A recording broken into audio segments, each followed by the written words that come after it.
días, querido auditorio de la Radio Portales, nuevamente aquí reviviendo la historia junto a mi amigo Patricio. ¿Qué tal, Patricio? Gusto ¿Qué saludarte. tal, mi viejo amigo? Buen día a todos los auditores de La Primera de Chile. Radio Portales 89.5. Queremos partir este programa saludando a la Radio Portales porque estuvo de aniversario. 66 años cumplió. Es del año 1960. Y aprovechamos de agradecer tremendamente que se nos dé esta cobertura, esta posibilidad de llegar a ustedes, porque compartir hechos históricos de la relevancia que tiene, digamos, nuestra historia nacional es realmente un privilegio. Exactamente, y los sitios que vamos a revisar hoy día son muy interesantes porque son muy conocidos por todos los chilenos. Estamos ya llegando al sector norte de Chile, sur de Perú, y ya va a ser muy preponderante todo lo que ocurre en torno a Arica, que ya va a ser la puerta de entrada finalmente para iniciar la campaña terrestre. Así es que esperamos contar con su atención y que sea algo entretenido, algo que los ilustre. Vamos a tratar de derribar algunos mitos históricos que queremos aclarar Bueno, porque hemos investigado al bastante. final nuestra intención no solamente es documentarlos, sino ojalá sensibilizarlos, entusiasmarlos. Esa es la idea. Entretenerlos. Entretenerlos. En pantalla tengo eso que dice Chile País Oceánico. ¿Por qué tengo esa imagen en pantalla? Porque el lunes pasado participé en la delegación provincial de Valparaíso del lanzamiento de una muestra relacionada con justamente la importancia de nuestras aguas oceánicas. Y esto llevado adelante por la Corporación Patrimonio Marítimo de Chile, en la cual yo soy uno de los directores.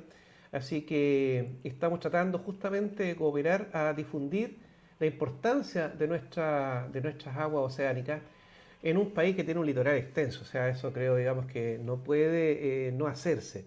Y por lo demás, porque Chile además está postulando a ser sede de la BBNJ, eso es el inglés, pero es en el fondo la Secretaría del Acuerdo de Alta Mar, de la ONU. Qué bien, qué bien. Esto viene a reforzar mensajes que el almirante José Toribio Merino, hace muchos años atrás, comenzó a lanzar hacia toda la ciudadanía chilena y que fue reforzado por los almirantes que lo reemplazaron, don Jorge Martínez Buch y muchos otros, donde demostraron lo que significa Chile con esta ventana a la cuenca de Asia-Pacífico. Chile mira al mar. Exacto. Eso es parte de lo que dijo nuestro comandante en jefe, el almirante Fernando Cabrera, en la inauguración del mes del mar. Exactamente. Y para los que quieran visitar esta muestra, porque está abierta, va a estar, digamos, un par de semanas abierta, está ubicada, la Delegación Provincial de Valparaíso está en el edificio Tecno Pacífico, 7º piso en blanco, 937 Valparaíso. Y lo que queremos posteriormente es que sea itinerante. Vamos a tratar de llevarla a colegios, qué sé yo, que circule. De hecho, estábamos conversando con el director ejecutivo para poder sacar más copias. Perfecto. Porque mientras está en un lugar, que la segunda, tercera o cuarta copia esté en otros lugares. Lógico. Nos dimos cuenta, ejemplo, cuando hicimos la presentación tuya en Coar Reñaca, que quisimos ambientar la sala con elementos en relación con Prat.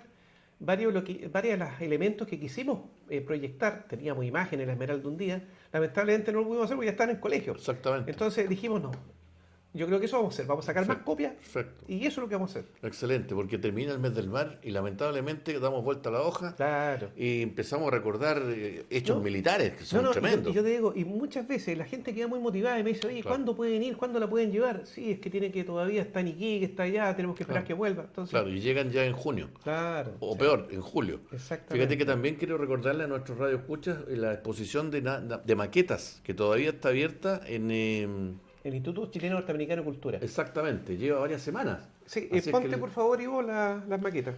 los que no la han visitado, les sugiero visitarla, es muy entretenida. Sí, Ahí tienen algunos de los buques. sí. Son de una factura técnica de construcción extraordinaria. Muy bien hecho. Y estas son hechas por el integrante del Club de Modelismo Naval de Valparaíso. ¿Eh? Exacto, los socios. Oye, personas, pero me tocó participar en el lanzamiento de esta actividad. Oye, personas, pero entusiasmadas con lo que hacen. Me acuerdo que me hicieron una cuña periodística y yo les dije, oye, pero si esto me trae a mis tiempos de joven. Yo cuando joven armaba avioncitos, buquecitos de los Matchbox, Claro. Airfix, Rebel. Esas Ya. son las marcas, digamos, de lo que yo. Y logré construir varias. Lamentablemente se dañaron, digamos, con todos los transbordos que uno tiene. Por Porque uno se supuesto, cambia, por digamos, supuesto. siendo marino, tiene por lo menos unas 15 mudanzas. Pero era algo realmente muy interesante. Yo le mando un cariñoso saludo al Club de Modelismo Naval de Valparaíso. Son personas profesionales que han dedicado gran parte de sus vidas a recrear en estas maquetas perfectamente hechas con planos originales de los buques. Sí. Ellos consiguen planos de los astilleros donde fueron construidos. Eso es lo importante, la rigurosidad Exacto. que hay es tremenda. Claro. Fíjate que yo me acuerdo, hay un modelista ya fallecido, sí, falleció como con 95 años, que vivía en Coquimbo, Sí, famoso. ¿te acuerdas, no? Famoso. Famoso. El señor Danjó también falleció.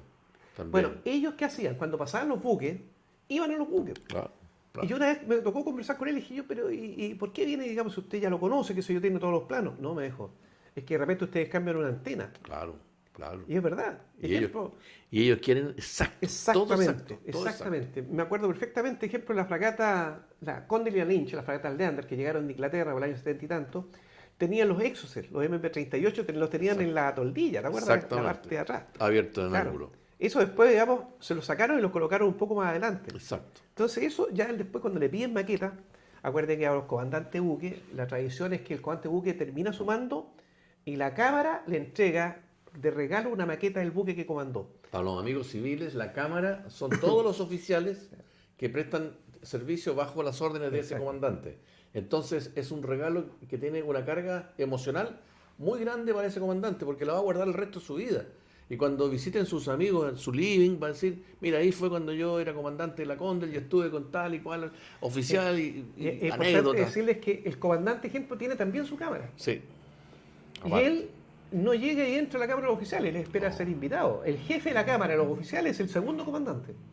Exacto. Y de hecho, tal como lo dijimos en su oportunidad, el comandante tiene su cámara donde tiene la figura de Prat. La cámara de oficiales tiene la figura de Serrano. La cámara de sargento tiene la figura de sargento Aldea. Y la Cámara de Guardiamarinas tiene el guardiamarina Riquelme. Exactamente. Son los más señeros, son los hombres que lograron un nivel de heroicidad, de acto heroico más elevado.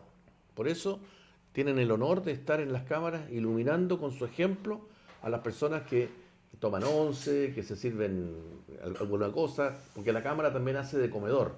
Es un living comedor. Eso es en el lenguaje civil. Es un living comedor.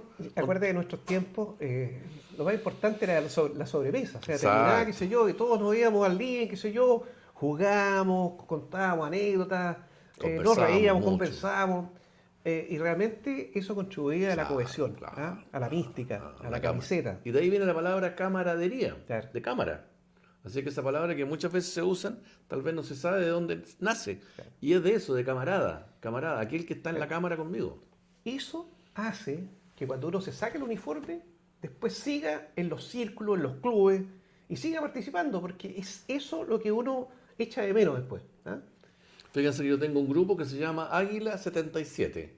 ¿Qué significa eso? Que en ese grupo están los oficiales que estuvimos embarcados en la barcaza Águila, una barcaza muy antigua de la época de la Segunda Guerra Mundial, el año 1977. Y aquí también aprovecho de mandarle un saludo a mis carretas que probablemente en algún momento vean este programa. Tata Spencer, Patricio Storaker, Tausen, Céspedes y tantos otros, Juan Ruiz, amigos de toda una vida. Es una cosa impresionante. ¿No? Y bueno, tenemos ejemplo el Caleuche, centro de ex cadetes y oficiales de la Armada. Es increíble cómo uno de repente participa y logra verse con quienes a lo mejor hace mucho tiempo que no tenía contacto con ellos. Bueno, ahí se acostumbran, digamos, a hacer los bocatunes,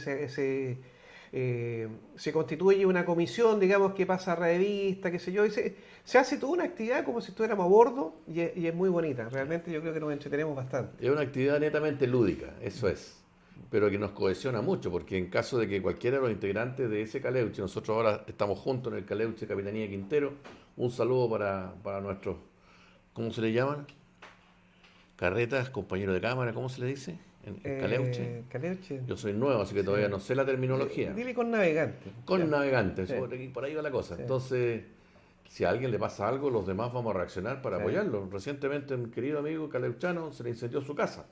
Sí. Bueno, ahí todos apoyamos con algo de dinero, en la medida de lo posible, para ayudar a nuestro amigo. Y eso también existe en la vida civil y nosotros estamos felices que eso sea así. Grupos de egresados del Macay del año 80, grupos de bomberos, ex bomberos de una Sí. bomba, qué sé yo. Y tenemos muchos criterios por los cuales unirnos. Por Exacto. eso que participamos entre grupos, si de los especialistas. Yo participo del grupo del Círculo de Oficiales de Abastecimiento de la Armada, en retiro.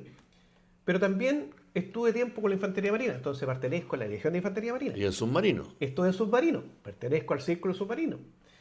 Y así, pero entretenido, entretenido. Hay que buscar nomás el equilibrio, ¿eh? Sí, Para claro, claro. no alejarse un poco de la familia. Porque de pronto Sí. los compromisos son excesivos. No, pero ojo, que también se hacen eventos con familia, Sí, por con supuesto, señoras, claro. qué sé yo.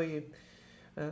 Bueno, y la Academia de Historia Naval y Marítima también nos También. une a un Sí. grupo bastante grande de edades que ya están bordeando incluso 100 años. Sí, En los sí, más antiguos, sí. 100 No, años. hay uno que tiene 100 años, que lo Claro, fuimos a ver a exacto. Santiago, a Mario Arnelo. Un saludo a don Mario, si es que ve este programa, Sí. un gran saludo porque con 100 años sigue haciendo clases presenciales en la Facultad de Derecho de la Universidad de Chile en Santiago. ¿Qué les parece? Ese hombre también está bajo nuestro cobijo y por esa razón concurrimos a su hogar Sí. a saludarlo, a compartir con él una tertulia y a comprometernos a volver y hacer una entrevista que la vamos a poner en este programa en algún Exactamente. momento pronto sobre tantas cosas que nos va a contar él Él sobre... nos ofreció, él Sí, quiere compartir sí, su sí, experiencia. por Dijo, supuesto. yo puedo ir perfectamente al paraíso, digamos, vienen a buscar, vienen a dejar, pero no hay ningún problema. Exacto. Yo quiero recordarle a los auditores, hay una experiencia que tengo, digamos, de cuando estuve en Puerto Williams. Porque, a ver, cuando ya era votación de la Esmeralda, el año 81, después del viaje de instrucción que se hizo con los guardias marinas se desembarcaron, seguimos recorriendo Chile, embarcamos ahora cadetes, y entre los grupos que embarcamos a la Capitanía Nacional de la Hermandad de la Costa. Ah, ese es otro grupo. Ya. Y ellos, cuando ya tenían que desembarcarse, no encontraron nada mejor para poder agradecer la atención a bordo que hicieron hermano de la Costa a todos los oficiales, de comandante hasta el último subteniente. Y de ahí yo soy hermano de la Costa, del año 81, o sea, 45 años ya. ¿Qué tal? Me Increíble. acuerdo del jurado, ¿no es cierto?, sobre una calavera, qué sé yo, allá en Castro, ahí hicimos un evento de enganche. Y bueno, resulta que está de votación yo en Puerto Williams y se había inaugurado recién la Capitanía de Puerto Williams. Correcto. ¿Por qué? Porque el segundo comandante, que era el comandante Henry Pugh, era hermano de la Costa y él encontró, digamos, una buena manera. La verdad que hay no muchas cosas que hacer en Puerto Williams, entonces había que aglutinar, había que hacer cosas, digamos, donde participara la gente. Y él era el capitán de esa nave. Y participábamos, y nos conseguíamos, nos colocábamos los pañuelos, qué sé yo, el parche pirata, y incorporábamos a nuestras señoras que eran las cautivas. Pero resulta que a fin de año ese comandante se fue a retiro. Entonces dijo, oye, Sigue. sería ideal que si yo que alguien siguiera esto. El comandante, yo soy hermano de la Costa. Voy a avisarle a la Capitanía General y me llegó el nombramiento, fíjate, en una botella. Entonces, eso es bonito. En un pergamino, ese pergamino todavía lo tengo en la casa. Obvio, Claro. obvio. Nómbrase al hermano. Claro. Bueno, Permíteme, lo que pasa, queridos amigos, que los hermanos de la costa, ellos hacen un verdadero juego en torno a que los hermanos son piratas, Claro. son bucaneros, Sí. etcétera, corsarios. Entonces traen esos recuerdos de marina, mercante, de guerra, porque no son de guerra, no son de línea. Entonces juegan con todo esto que Sí. estaba contándole mi querido amigo Jorge, de que las mujeres que van a ir no son la esposa, es una cautiva, la tengo atrapada porque Claro. la robé no sé a dónde, etcétera. ¿Se fijan? Y es muy, yo he asistido, no soy y los hermano. brindis, los salud son Sí, orsa. exacto, ¿ah? orsa. Ejemplo, y lo hacen con rima. Me acuerdo, orsa a la francesa, con una pata en la silla y la otra en la mesa. Y se colocan una pata en la silla y la otra en la mesa. Orsa, hermano. ¿Ah? Es un juego Sí, sí. muy agradable, muy agradable. Bueno, oye, continuemos, digamos, con lo que estábamos conversando, pero antes quiero repetirles el WhatsApp para que sigan comunicando con nosotros. El más 569-4771-2984. Y acuérdense que ahí va a aparecer más adelante, digamos, cuando ustedes vean, más adelante, digamos, si no te preocupes, pero va a aparecer un código QR, digamos, con el cual ustedes pueden acceder Exacto, directamente. Exacto. Bueno, mira, estuvimos... y bueno, también sí, darle el like correspondiente, qué sé yo, digamos, para que ello vaya... Tocar la creando- campanita. Tocar la campanita, exactamente. En todo caso, hemos ido revisando a las vistas, qué sé yo, de los programas y le tenemos mucho agradecimiento porque tenemos muchas vistas y eso a nosotros nos llena de felicidad, nos llena de orgullo y nos compromete, digamos, a seguirnos entusiasmando con esto. A propósito, fíjate que yo, cuando venía para acá pensaba ¿qué sabe el común de los chilenos de la guerra del Pacífico? Fundamentalmente saben, digamos, el 21 de mayo, saben Claro. de Prat, un poco saben de... Y lo que leyeron a Dios al séptimo de línea. Claro, sí. Pero fíjate que ya llevamos varios programas hablando de la guerra del Pacífico y las 5 campañas que hay de la guerra del Pacífico da para una clase, digamos, magistral. Y da incluso hasta para un ramo, una asignatura, Claro. de verdad, Perfectamente. perfectamente. Hacer un congreso de historia. Porque al nivel de detalle que se puede llegar cuando uno ya se introduce en la historia, es tremendamente atractivo. Y uno va dándose cuenta de cómo van apareciendo personajes que merecen, digamos, un reconocimiento tremendo. Exactamente. Así que yo quiero dejarles, digamos, justamente abierta la invitación para que sigan investigando, vayan, digamos, lean, consigan. Ahora, la verdad es que mucho está disponible. No necesariamente, mi señora siempre me dice, cuando tengo muchos libros y tengo revistas en la casa y diarios, qué sé yo, entonces ya me dice, ¿cuánto? Pucha, a pieza que se mete en la casa me encuentra un diario, encuentra un libro, entonces me dice, pero ¿cuándo voy a dejar esta cuestión? Me dice, una vez me dijo, bota esos diarios, está todo en la web. Mentira. Me suscribí al Mercurio de Valparaíso y al Mercurio de Santiago Digital. Ediciones anteriores. A ver, busqué, dije yo, voy a buscar, yo mandé el Centro de Abastecimiento de Valparaíso el 2006. Y justo el tiempo que me pasaban las micros por dentro, hubo que abrir un bypass. Me metí a 2006, no decían. Digital del 2010 en adelante. O sea, el 2010 para atrás, no hay nada. Claro. No está. Espero que alguna vez esté, Probablemente. pero por el momento no está. Por lo tanto, Probablemente. todo lo que yo tenga en diario de esa época hacia atrás, bienvenido. Es una joya. Es una joya. Sí. Así Hay que que tener cuidado, mucho cuidado con las destrucciones de archivos y cosas así. Si ustedes tienen diarios viejos, cosas que van a quemar, antes pregunten a instituciones que se interesan. sí. De hecho, la Armada de Chile tiene en este momento bajo su custodia el archivo del diario La Unión. Sí, que completo. se estaba completísimo. perdiendo. Se estaba perdiendo. Esto fue gracias al almirante Coyunyan, un almirante que estuvo en la Armada hace bastantes años atrás, que él fue el que salvó ese archivo y lo trajo a nuestro archivo de la Armada de Chile y ahí está guardado y ahí hay un tremendo pedazo de la historia de Valparaíso y de Chile que está disponible porque está bien resguardado. ¿Se fijan? Entonces, cuidado con esa gente que dice, mira, esta bodega la vamos a limpiar Sí. y todos estos cachureos los vamos a botar. Entonces los cachureos de repente son reliquias. Claro. Y Cuando, se cuando pierde. se toma esa decisión, la verdad que está botando un pedazo de la historia. Exactamente. Eso es. Exactamente. Bueno, mira, cerramos el capítulo anterior, cerramos con la campaña de Tarapacá. ¿no es cierto? Exactamente. Con las batallas, ¿no es cierto?, de Pampa Germania, Dolores, Tarapacá, digamos, y la captura de Pilcomayo.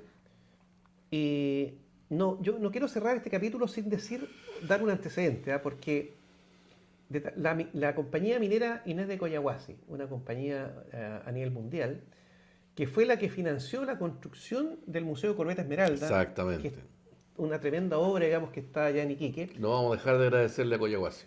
totalmente. Pero ella también con el ejército financió la ruta histórica Mira, de Tarapacá. qué bien. Y fíjate que esa, en este momento, operativamente la tiene la sexta división de ejército, que tiene asiento en Iquique, pero esta se hizo en conjunto, digamos, entre Minera Collahuasi y la Corporación de Conservación y Difusión del Patrimonio Histórico Militar. Ellos levantaron, y fíjate, en cada uno de estos sitios que nosotros trajimos a la memoria, hay algo estructuralmente, algo material, algo físico, Claro. que uno puede ir para allá. Lo puede observar, lo puede recorrer. Así que nosotros estábamos conversando la vez anterior de que podríamos hacer un viaje y hacer esto mismo. Justamente. Y eso yo creo que contárselo a nuestros oyentes, porque la persona que está detrás de las cámaras, que es don Ivo Boris, querido amigo nuestro, es de un entusiasmo irrefrenable. Y nosotros no nos quedamos atrás. Entonces, cuando se conversó de esta ruta, dijimos, ¿y qué pasaría si este programa lo trasladamos al norte? Y lo hacemos en vivo. Claro, y Claro. hacemos notas históricas en los distintos hitos que tú mencionas, pero mostrándole a ustedes el paisaje, mostrándoles el lugar, porque están iguales. El lugar donde se produjeron los combates, se produjeron las batallas y la cantidad de kilómetros que tuvo que desplazarse el ejército, tanto chileno como peruano y boliviano. Todos tuvieron que desplazarse. Y por el desierto, en condiciones extremas de calor, de frío, problemas de línea de comunicaciones, las vituallas, etcétera. Mira, si nos consiguiéramos un bote de goma y llegáramos en bote de goma a Pisagua, ¿no es cierto?, emulando el desembarco, Hacemos el desembarco. ¿no? Y se darían cuenta, digamos, que, oye, hacia arriba, pero si es Claro. tremendo. O sea, cuando uno dice, ¿cómo llegaron hasta arriba, weón? Claro, un farallón. Puro, fundamentalmente, fíjate, como siempre he pensado yo en la vida, más que medios, lo importante es la voluntad, Exactamente. el ánimo, el Exactamente. deseo. Exactamente. Eso es lo que te lleva finalmente. Cuando la otra vez conversábamos y dijimos que cuando se gana una guerra, cuando tú te obligas el ánimo, la decisión, la voluntad de lucha del enemigo. Y cuando la bota de la infantería pisa el terreno Sí. enemigo, y un gran saludo a la infantería del ejército que estuvo también de aniversario hace El muy poco. 7 de junio. Exacto, y por una razón que tenemos que verla Sí. dentro de muy poco, queridos amigos. Sí. Pero un gran saludo a nuestros hermanos del ejército de Chile, que tanta gloria le entregaron a nuestro país. Fuimos hermanos en la guerra del Pacífico. Hermanos en la guerra del Pacífico, carabineros también, bomberos también, y muchos otros, pero esencialmente el ejército Bueno, y la armada. eso rememora el día de la infantería, justamente el asalto y toma del Morro de Arica, que fue el 7 de junio de 1880. Y eso es parte de lo que queremos entonces adentrarnos, Justamente. porque después de la campaña marítima, después de la campaña de Tarapacá, partió entonces la campaña de Tacna y Arica. Como lo mismo pasó en Iquique, o sea, cuando se determinó, digamos, impedir los reaprovisionamientos del sector, cómo aíslo, digamos, cómo evito, digamos, que el enemigo se siga aprovisionando, entonces le coloco un bloqueo. Entonces Chile determinó el bloqueo de Arica. Exactamente. Y en principio había mandado el Cochrane, la Magallanes, para allá. El Cochrane tuvo que volver a Pisagua para poder revisar sus fondos y es relevado, digamos, por el Huáscar. El Huáscar llegó, digamos, unos poquitos días antes. Y resulta que el día 27 de febrero de 1880 se produce el combate naval de Arica. Combate naval de Arica. Si ustedes ven en la figura ahí, tenemos a la izquierda acá tenemos al Manco Cápac, blindado monitor peruano. Al centro, ¿no es cierto?, el Huáscar, y al otro lado, la cañonera Magallanes. No reparen mucho los detalles específicos. Esto tiene mucha ayuda de la inteligencia artificial. ¿Ah? Puede que digan, no exactamente el Huáscar, no importa. Traten de imaginar, digamos, en el fondo, qué es el Huáscar. Pero lo importante acá, ejemplo, el bloqueo hacía dos cosas. Una, impedir los reaprovisionamientos, pero además atacar las defensas costeras. Exactamente. A ellos les llegaba reaprovisionamiento no solamente por mar, por tren también. Entonces, Exacto. cada vez que llegaba un tren, digamos, los buques trataban de acercarse y le disparaban. Pero tampoco no podían acercarse mucho, porque Arica estaba defendido por baterías costeras, por las baterías que estaban arriba en el morro y por el cañón, digamos, que tenía el Manco Cápac, un cañón de 500 libras, el doble de lo que tenía el Huáscar. 500 libras. El Huáscar tenía 300. 300. 300. Imagínense ustedes, si ya las granadas del Huáscar eran muy dañinas, este buquecito que tenía un andar de 3 nudos, así que mucha maniobra no podía hacer, pero era un fuerte flotante.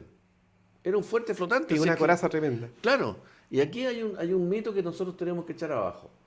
Muchos historiadores dicen que Thompson, comandante del Huáscar, se acercó excesivamente a las defensas del puerto y que fue por eso que le llegó un cañonazo que mató al comandante. No fue así.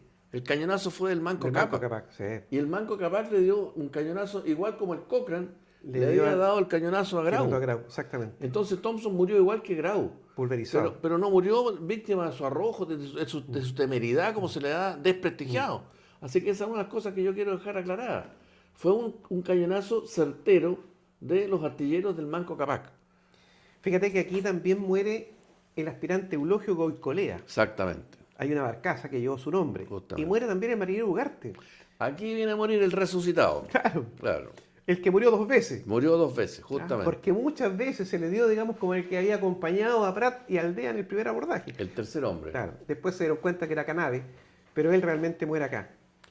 Ugarte cayó al mar y fue rescatado desde la Esmeralda. Siguió el combate, el buque, la Esmeralda se hunde y este hombre queda a nado y es rescatado por las embarcaciones del Huáscar y después es canjeado en Navidad del año 79, vuelve a enrolarse y viene a morir donde tenía que morir, que era en la cubierta del Huáscar. Pero no acompañó al salto de Prat, fue Canave. Ahora, estratégicamente no tuvo mucho impacto. No. Lo que sí tuvo impacto es lo que sucedió meses más tarde, porque a fines de mayo de 1880 viene la batalla de Tacna, 26 de mayo. 26 de mayo. Ahora, esa fundamentalmente es una tremenda batalla, una gran batalla, muy cruenta, muchas bajas, muchos heridos. Fíjense que la historiografía recoge que hubo por los lados aliados, o sea, peruanos y bolivianos, alrededor de 2.500 muertos y 2.500 heridos. Por el lado chileno, alrededor de 500 muertos y 1.500 heridos. Una cantidad, digamos, realmente importante. Sí. Muy importante. Hay algo que comentar en este combate, porque en un momento el ejército peruano estuvo venciendo al chileno y había escasez de municiones.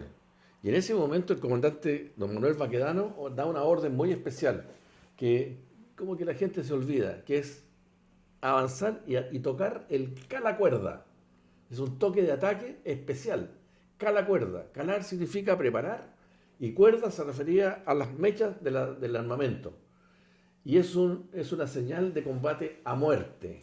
Cuando el ejército chileno toca calacuerda es porque la lucha es hasta la muerte. No hay ninguna posibilidad de rendición. Y eso provocó desazón en las fuerzas peruanas y el combate hizo un giro a favor de Chile. Aquí comienza a alzarse ya la figura del general Baquedano. El general Baquedano había reemplazado al general Erasmo Escala en la conducción del ejército. Y él le pone una impronta tremenda, digamos, que bueno, después con todas las operaciones, digamos, que sigamos conversando a futuro se van a dar cuenta. Ahora, aquí sí que hay una consecuencia importante. Después de esta batalla, las fuerzas bolivianas ya se retiran definitivamente. Exactamente. Que fue tremendo, ¿eh? Que fue tremendo. Porque sí. nadie podía entender después que el inicio de la guerra había sido por un problema netamente boliviano, que ahora Bolivia se retiraba y dejaba a los peruanos frente a los chilenos y con serias deficiencias. Piensa porque tú que... porque ya Chile estaba invadiendo Perú. ¿Sí? Ya Chile estaba invadiendo Perú. Entonces en ese momento el socio se va. Fíjate que la guerra estrictamente partió el 5 de abril, cuando Chile le declara la guerra ya a Bolivia y Perú. 5 de abril. Estamos hablando de fines de mayo, o sea, llevamos un año de guerra. Pero esta guerra se extiende mucho más. Claro. Todavía nos queda avanzar, digamos, en otros conflictos que tenemos que pasar después, digamos, de que es la Tacna y Arica, viene la ocupación de Lima, digamos, la campaña de la sierra. O sea, Chorrillo, Miraflores. digamos. No, la sierra es terrible, esa Sí, parte es terrible. después vamos a entregar bastante más detalles. Vamos a digamos, conversar. pero eso es la consecuencia importante. Ahora, esto sucedió a fines de mayo. Nos vamos, digamos, y avanzamos a inicio de junio.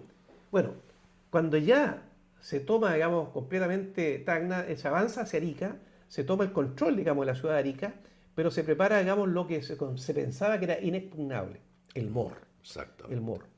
Entonces, cuando Baquedano piensa cómo realmente atacar esto, designa a Pedro Lago, busca un coronel, digamos, de primera línea, el coronel Pedro Lagos Marchán, digamos, para que haga esta incursión. Pero además cuenta, digamos, con un factor que no tenían considerado, o sea, es realmente una suerte, porque capturan al ingeniero peruano que había instalado las minas hacia el Morro. Amigo, cambia esta imagen porque en la toma del Morro de Arica es exclusivamente del ejército. Eso, déjala ahí. Ahí estamos más sintonizados. Lo anterior era todavía el bombardeo de Arica, que es naval. Claro. Este combate y la toma es del ejército de Chile. Ahora, cuando Baquedano ya piensa, digamos, que tiene factores a favor para poder tomarse, digamos, el Morro de Arica, manda al mayor Salvo. Fíjate que lo manda con una nota a Bolognesi, que Bolognesi era el oficial peruano, digamos, que estaba a cargo de la defensa de este morro, y lo invita a rendirse. Claro. Y Bolognesi le dice, no lo voy a hacer, tengo deberes supremos que cumplir. Eso es algo que lo saco a colación porque en realidad creo que demuestra la valentía, digamos, de este hombre. Incluso los calificó de sagrado, fíjate. Sí, sagrado, el deber con la patria. Exactamente, Sí. exactamente. No obstante, manda, digamos, al ingeniero peruano al día siguiente y nuevamente Bolognesi le responde lo mismo. Y hay que recordar una cosa, si Bolognesi ya no tenía un personaje, fíjate, importante de nuestra historia al lado, pero como voluntario, que era Juan Guillermo More. Sí. Porque Juan Guillermo More, después de lo que le pasó en Punta Gruesa, fue sometido a un consejo de guerra, fue absuelto. Recuerden que era el comandante de la Independencia Claro. cuando la pierde en Punta Gruesa. Claro. Y bueno, él lo único que buscaba era poder resarcirse, digamos, todo Reivindicarse, eso, reivindicarse. sí, lógico. Así que, bueno, se nos estaba acabando el tiempo, teníamos preparado otras cosas. Vamos a partir con lo que teníamos preparado el próximo programa.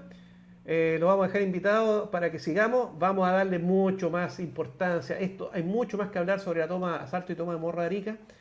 Teníamos unas canciones incluso de los cuatro cuartos, digamos, porque realmente, basado en la letra de Jorge Nostroza, le dan vida a esta historia. Así que muchas gracias, los esperamos la próxima semana. Adiós. Muchas gracias, buen día.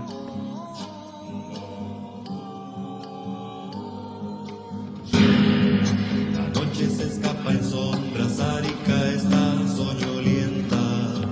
La arena cubre el silencio de las pisadas resueltas.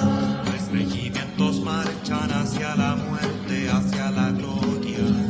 Con sangre el morro espera esta madrugada, teje su historia. Ya vienen subiendo al morro los del tercero de línea. Y el cuarto en el flanco izquierdo toca de huello, los corvos brillan. Y entre los estampidos voces que gritan, vamos para arriba.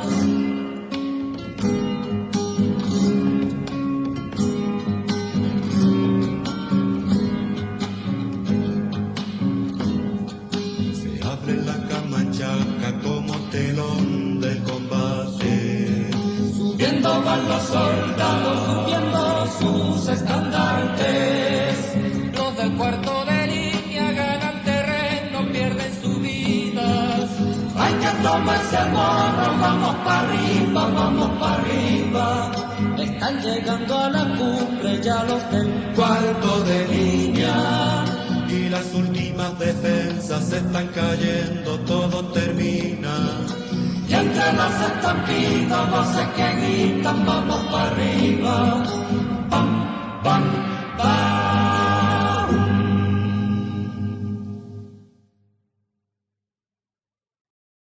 Terrible, esa parte es terrible, terrible. Sobre todo el segundo y tercero de línea.